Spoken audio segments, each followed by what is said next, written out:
தமிழ் சொந்தங்கள் அனைவருக்கும் வணக்கம். நீங்க ஆவலோடு எதிர்பார்த்து கொண்டிருந்த ஆயுஷ் மருத்துவ பட்டய படிப்புகள் டிப்பு டிஎன்டி பார்மசிஸ்ட் அண்ட் நர்சிங் தெரப்பி இந்த ரெண்டுக்குமான அறிவிக்கை வெளியாகி இருக்கு. எதுல அப்ளை பண்ணணும், ஆன்லைன்ல அப்ளை பண்ணணுமா இல்ல ஆஃப்லைன்ல அப்ளை பண்ணணுமா அப்படின்னு ஒரு சந்தேகம் இருக்கும்.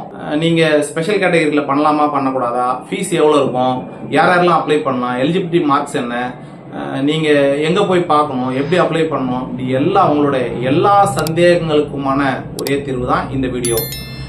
டிப்பு டிஎன்டி ஆயுஷ் துணை மருத்துவ பட்டய படிப்புகள். நீங்க இதை படிக்கணும்னு விருப்பப்படுறவங்க ரெண்டு வெப்சைட்ல இதை உங்களுக்கு நோட்டிபிகேஷன் வந்திருக்கும். பட் நீங்க ஆன்லைன்ல அப்ளை பண்ணணும்னா ஒரே வெப்சைட்டை ஃபாலோ பண்ணிக்கங்க. tnayushselection.org முன்னாடி www சேர்த்துக்குங்க. இந்த வெப்சைட்ல போனீங்கன்னா இதுக்கான அறிவிக்கை வெளியாகி இருக்கும். இதுக்கான நோட்டிபிகேஷன்ஸ் பிளஸ் எல்லாமே உங்களுக்கு இந்த வெப்சைட்ல கண்டிப்பா கிடைச்சிரும். அடிஷனலா டிஎன் ஹெல்த் வெப்சைட் அதுக்கு போனீங்கன்னாலும் நோட்டிபிகேஷன்ஸ் மட்டும் வரும். நீங்க ஆன்லைன்ல அப்ளை பண்ணணும்னா நீங்க ayush.org வெப்சைட் மட்டும் பார்த்துக்குங்க. அதுல எல்லா நோட்டிபிகேஷன்ஸுமே சேர்ந்து வந்துடும். நீங்க அப்ளை பண்றதுக்கு முன்னாடி என்னென்னலாம் தெரிஞ்சுக்கணும் அப்படின்னு பாத்தீங்கன்னா, அவங்களோட யாரெல்லாம் இதுல அப்ளை பண்ணலாம் அப்படின்னு பாத்தீங்கன்னா, தமிழ்நாட்டில் பிறந்து தமிழ்நாட்டிலேயே வளர்ந்த அனைத்து கேண்டிடேட்ஸும் கண்டிப்பா அப்ளை பண்ணலாம். ஒருவேளை தமிழ்நாடு கேண்டிடேட்ஸ் அதர் ஸ்டேட்ல போய் நீங்க படிச்சிருந்தீங்கன்னா, நீங்க நேட்டிவிட்டி தமிழ்நாடா இருந்தா கண்டிப்பா அப்ளை பண்ணலாம். ஒருவேளை அதர் ஸ்டேட் கேண்டிடேட்ஸ் இங்க வந்து 6வதுல இருந்து 12வது வரைக்கும் இங்க தமிழ்நாட்டிலேயே படிச்சிருந்தீங்கன்னா அவங்க ஓசி கேண்டிடேட்டா கன்சிடர் பண்ணி அப்ளை பண்ணலாம். சரி, பண்ணலாம், படிச்சாச்சு, ரைட். அடுத்தது என்ன படிச்சிருக்கணும் அப்படின்னு பார்த்தீங்கன்னா, science subjects physics, chemistry, biology R botany, zoology, அப்படி இல்லாட்டி பயோ கெமிஸ்ட்ரி, இந்த மாதிரி பயாலஜிக்கல் சம்பந்தமான சயின்ஸ் சப்ஜெக்ட்ஸ் படிச்சிருக்கிறவங்க மட்டும்தான் இதுக்கு எலிஜிபிள் வருவாங்க. அதர் கோர்சஸ் படிச்சிருக்கிற +2ல அதர் கோர்சஸ் படிச்சிருக்கிறவங்க கண்டிப்பா எலிஜிபிலிட்டி கிடையாது. சரி, இதுல ஸ்பெஷல் கேட்டகரி இருக்கா இல்லையா, ஜெனரல் கேட்டகரி இருக்கா, கம்யூனல் ரொட்டேஷன் இருக்கா, மேனேஜ்மெண்ட் கோட்டா இருக்கா, கவர்மெண்ட் கோட்டா இருக்கா அப்படின்லாம் நிறைய பேருக்கு சந்தேகம் வரும். இது ஒன்லி ரெண்டே கவர்மெண்ட் காலேஜஸ்ல மட்டும் தான் இருக்கு. இதை ஸ்கூல்ஸ் அப்படின்னு சொல்றாங்க. Government schools for AYUSH paramedical courses in Chennai and Palayamkottai. சென்னையில ஒரு ஸ்கூல் இருக்கு, பாளையங்கோட்டையில ஒரு ஸ்கூல் இருக்கு. இங்க ஒரு 100 சீட் இருக்கு. 50 சீட் டிப்புக்கும் 50 சீட் டிஎன்டிக்கும் இருக்கு. அதே மாதிரி பாளையங்கோட்டையில 50 சீட் டிப்புக்கும் 50 சீட் டிஎன்டிக்கும் இருக்கு. இந்த 50 சீட்லயே 25 சீட் ஜென்ஸுக்கும் 25 சீட் லேடிஸுக்கும் ஈக்குவலா 50-50 ப்ரொபோர்ஷனேட்ல பிரிச்சு வச்சிருக்காங்க. ஜென்ஸ் சீட்ல ஜென்ஸ் தான் சேர முடியும், லேடிஸ் சீட்ல லேடிஸ் தான் சேர முடியும். இன்கேஸ் ஒருவேளை லேடிஸ் சீட்டுக்கு அவைலபிலிட்டி இல்ல அப்படின்னா உங்களுக்கு எல்லா ரவுண்டும் முடிஞ்சதுக்கு அப்புறம் கடைசியாவும் வேக்கண்ட் இருந்துச்சுன்னா அதுக்கப்புறமா ஜென்ஸுக்கு கன்சிடர் பண்ணுவாங்க அப்படின்னு இதுக்கு முன்னாடி இருந்துச்சு. இப்ப அப்படி கிடையாது. ஆன்லைன்ல வரதுனால திரும்ப ரவுண்ட்ஸ் ஆஃப் கவுன்சிலிங் எக்ஸ்டெண்ட் ஆகிட்டே இருக்கும். அப்போ உங்களுக்கு கண்டினியூஸா நடந்துகிட்டே இருக்கும். அப்ப 25 சீட் ஜென்ஸுக்கு டிப்ல, 25 சீட் லேடிஸ்க்கு. அதே மாதிரி டிஎன்டில 25 சீட் 25 சீட் ஜென்ஸ் லேடிஸ். இதே தான் பாளையங்கோட்டையிலும் சென்னையிலையும் இதே டீடைல்ஸ் தான் உங்களுக்கு சீட் மேட்ரிக்ஸ் இருக்கும். சரி, ஓகே. இதுல எப்படி ஃபில்அப் பண்ண போறாங்க அப்படின்னு பாத்தீங்கன்னா, அதே கம்யூனல் ரொட்டேஷன், அதே ரேங்க் லிஸ்ட். நீங்க சயின்ஸ் சப்ஜெக்ட்ல எடுக்கிற marks physics, chemistry plus biology இதுல ஆவரேஜ் கூட்டி நீங்க வர்ற உங்களோட கட் ஆஃப் மார்க் அதை 200 கன்வெர்ட் பண்ணுவாங்க. கன்வெர்ட் பண்ணி 200ல இருந்து டாப்ல இருந்து அப்படியே குறைச்சிட்டே வருவாங்க. அந்த மார்க் பிரகாரம் ஒவ்வொரு கம்யூனிட்டிக்கும் ஓசிக்கு 31%, கவர்மெண்ட் தமிழ்நாடு கவர்மெண்டோட ரிசர்வேஷன் பாலிசி பிரகாரம் பிசிக்கு 26.5%, பிசிஎம்க்கு 3.5%, எம்பிசிக்கு 20%, எஸ்சிக்கு 15%, எஸ்சிஏவுக்கு 3%, எஸ்டிக்கு 1%, ஆக மொத்தம் 100%. இந்த அடிப்படையில தான் ரொட்டேஷன் பேசிஸ் தான் ஃபில்அப் பண்ணுவாங்க. சரி, ஸ்பெஷல் கேட்டகரிஸ் இருக்கா இல்லையா? இருக்கு, கண்டிப்பா இருக்கு. இதுக்குமே 3 ஸ்பெஷல் கேட்டகரிஸ் கண்டிப்பா இருக்கு. ஃபர்ஸ்ட் எக்ஸ் சர்வீஸ்மேன்ல டிப்புக்கு 2 டிஎன்டிக்கு 1 இருக்கு. எதர் இங்க இருக்கலாம், இல்ல சென்னையில இருக்கலாம், செங்கல்பட்டுல இருக்கலாம், அதெல்லாம் இல்ல. டிப்புக்கு 2 டிஎன்டிக்கு 1 இருக்கு. அதே மாதிரி ஸ்போர்ட்ஸ் கேட்டகரிக்கு டிப்புக்கு 1 டிஎன்டிக்கு 2 இருக்கு. இது 2-1. இந்த வருஷம் எக்ஸ் சர்வீஸ்மேனுக்கு 2 வந்துச்சுன்னா அடுத்த வருஷம் ஸ்போர்ட்ஸுக்கு 2 வரும். அப்படியே மாறி மாறி ஆல்டர்னேட்டிவ் வரும். இந்த வருஷம் டிப்புக்கு இருக்கிறது அடுத்த வருஷம் டிஎன்டிக்கு வரும், டிஎன்டில இருந்து டிப்புக்கு வரும், மாறி மாறி வரும், பாத்துக்குங்க. அடுத்ததா டிசபிலிட்டிக்கு பாத்தீங்கன்னா 50 சீட்ஸ்ல 5% அப்படின்றதுனால மொத்தமா இங்க ஒரு 2 அங்க ஒரு 2 சேர்த்து 5 சீட்டை இந்த வருஷம் இங்க 3 அங்க 2ன்னா அடுத்த வருஷம் அங்க 3 இங்க 2 போட்டுருவாங்க. இப்போ 5 சீட்டு டிப்புக்கும் 5 சீட்டு டிஎன்டிக்கும் மொத்தம் 10 சீட் இருக்கு. அப்போ மொத்தமா 16 சீட்டு உங்களுக்கு ஸ்பெஷல் கேட்டகரிஸ் போயிடும். ஸ்பெஷல் கேட்டகரிஸ் அப்ளை பண்ணணும் அப்படின்னா கண்டிப்பா நீங்க ஆன்லைன்ல அப்ளை பண்ணிட்டு அதுக்கான ஆன்லைன் அப்ளிகேஷனை நீங்க டவுன்லோட் பண்ணி அந்த ஸ்பெஷல் கேட்டகரியோட சர்டிபிகேட் மட்டும் அது கூட என்க்ளோஸ் பண்ணி சென்னையில் இருக்கிற செலெக்ஷன் கமிட்டி ஆஃபீஸ்க்கு டைரக்டா நேரடியாக அனுப்பி வைக்கணும் அப்படின்ற தகவலும் அதில் போட்டிருக்காங்க. ஸ்பெஷல் கேட்டகரிஸ்க்கு மட்டும் இந்த 3 ஸ்பெஷல் கேட்டகரிக்கு அப்ளை பண்றவங்க மட்டும் நேரடியாகவும் நீங்க உங்களோட அப்ளிகேஷனை ஆன்லைன் அப்ளிகேஷனை டவுன்லோட் பண்ணி அது கூட ஒரிஜினல் சர்டிபிகேட்ஸ் அதாவது ஸ்பெஷல் கேட்டகரிக்கான ஒரிஜினல் சர்டிபிகேட்ஸ் மட்டும் என்க்ளோஸ் பண்ணி அதை டைரக்டா அனுப்பி விடணும். இது ஸ்பெஷல் கேட்டகரி கேண்டிடேட்ஸ். சரி, அதுக்கு அடுத்ததா ஏஜ் லிமிட் பாத்தீங்கன்னா இந்த டிசம்பர் 31ஆம் தேதி அதாவது 2025 டிசம்பர் 31ஆம் தேதிக்குள்ள உங்களோட ஏஜ் 17 வந்து கம்ப்ளீட் ஆகிருக்கணும். அந்த தேதியிலையும் உங்களுக்கு 17 கம்ப்ளீட் ஆகணும்னா நீங்க லோயர் ஏஜ்ல நீங்க செலக்ட் ஆக மாட்டீங்க. டிசம்பர் அடுத்த ஜனவரி 1ஆம் தேதி தான் உங்களுக்கு 17 வயசு வருதுன்னா அந்த ஒரு நாள்ல உங்களோட ஏஜ் வந்து வராது. ஸோ மேக்ஸிமம் எல்லாருக்குமே 17 ஏஜ் கம்ப்ளீட் ஆயிருக்கும், இதுல எதுவும் டவுட் இல்லை. பட் அப்பர் ஏஜ் லிமிட் அப்படின்னு சொல்றது வந்து இந்த எஸ்சி எஸ்சிஏ எஸ்டி கேண்டிடேட்ஸுக்கு மட்டும் 35 இயர்ஸ் அப்பர் ஏஜ் லிமிட். இந்த மருத்துவத்துறையில டாக்டர் கோர்சஸ் எதுக்குமே வந்து அப்பர் ஏஜ் லிமிட் கிடையாது.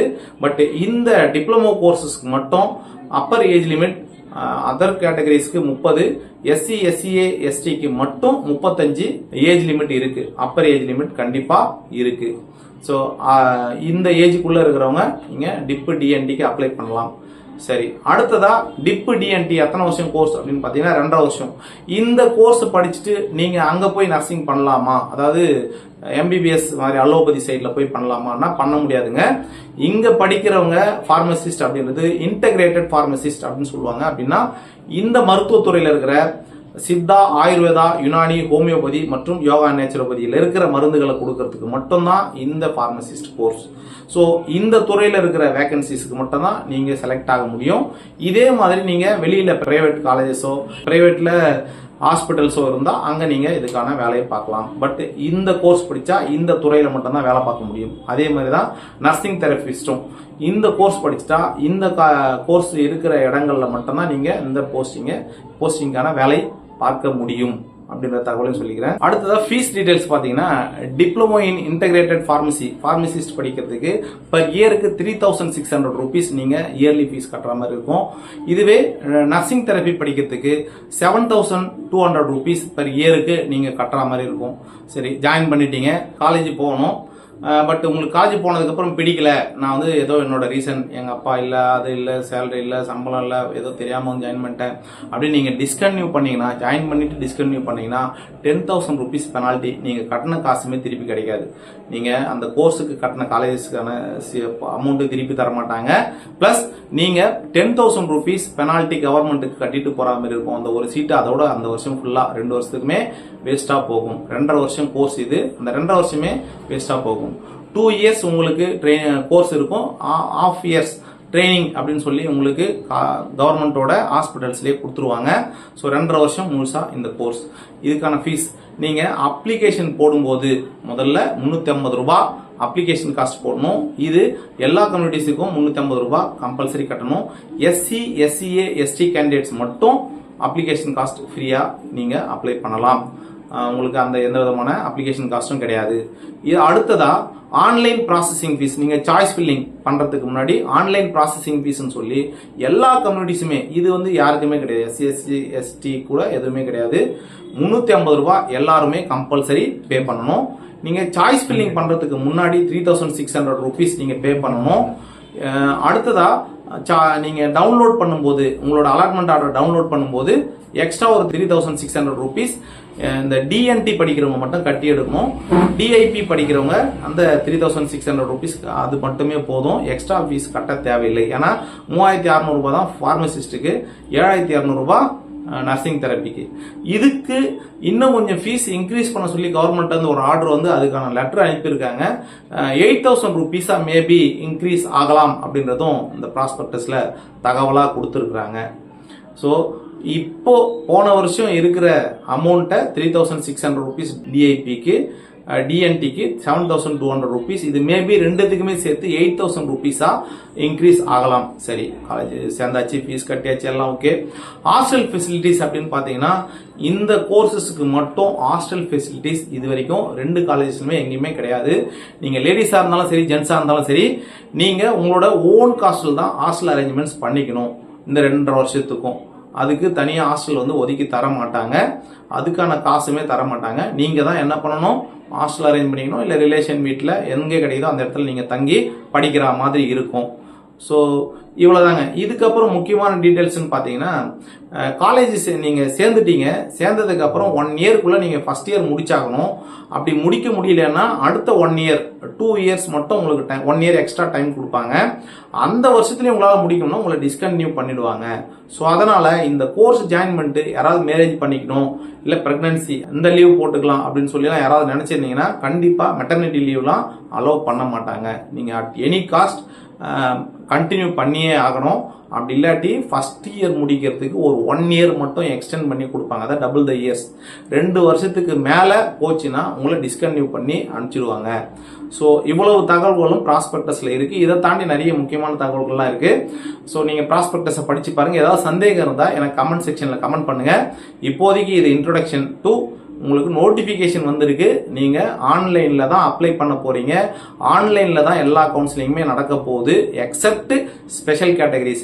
ஸ்பெஷல் கேட்டகரிஸ் மட்டும் நீங்கள் நேரடியாக போய் தான் கலந்தாய்வில் செலெக்ஷன் கமிட்டியில் கலந்துக்க போகிறீங்க. மீதி எல்லோருமே ஆன்லைனில் தான் சாய்ஸ் ஃபில்லிங் பண்ணுவீங்க, ஆன்லைனில் தான் அலாட்மெண்ட் ஆர்டர் கிடைக்கும், ஆன்லைனில் தான் நீங்கள் எடுத்துகிட்டு போய் ஜாயின் பண்ண போகிறீங்க. அப்போ ஆன்லைனில் தான் இந்த வருஷம் நடக்க போகுது, ஆஃப்லைன் கிடையாது. ஒன்லி ஸ்பெஷல் கேட்டகரிஸ் மட்டும் தான் ஆஃப்லைன்.